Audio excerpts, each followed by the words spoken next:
আসসালামু আলাইকুম, কেমন আছেন আঙ্কেল? ভালো আছেন? আপনার কি হয়েছিল? আমার ডেঙ্গু ছিল, হঠাৎ করে ধরে কয়দিন হসপিটালে ভর্তি ছিলেন? চার দিন। 4 দিন হসপিটালে ভর্তি ছিলেন।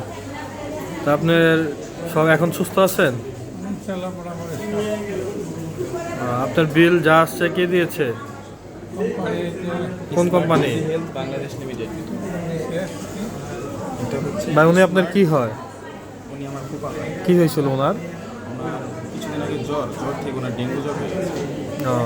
উনি মানে কিভাবে অসুস্থ হওয়ার পর এখন রিলিজ যে নিলেন, মানে কি সুবিধা পেলেন আপনারা? আপনারা তো স্মার্ট ইসিএল বাংলাদেশ লিমিটেড থেকে একটা কার্ড গ্রহণ করেছেন। এটা থেকে আপনারা কি কি সুবিধা পেলেন? এটা থেকে সুবিধা পেয়েছি সর্বপ্রথম হচ্ছে smart easy health Bangladesh limited থেকে আমরা যে কদিন এখানে ভর্তি ছিলাম এরা মেডিকেল প্রতিদিন খোঁজ খবর রাখা হয়েছে। তারপর আপনার আমাদের যা বিল হয়েছে ওই বিল থেকে smart easy health Bangladesh limited আমাদের 15,000 টাকা বিল পেমেন্ট করেছে। মানে আপনি যে প্যাকেজটা নিয়েছিলেন সেই প্যাকেজে আপনি 15,000 টাকা পর্যন্ত পেমেন্ট পাবেন, সেটা স্মার্ট ইজি হেলথ দিয়ে দিয়েছে। যাক আলহামদুলিল্লাহ। এখন আঙ্কেল সুস্থ আছেন? তাহলে তো এখন বাসায় যাবেন। ঠিক আছে, বাসায় গেলে আমাদেরকে দাওয়াত টাওয়াত দিয়েন ইনশাল্লাহ। যাক আলহামদুলিল্লাহ।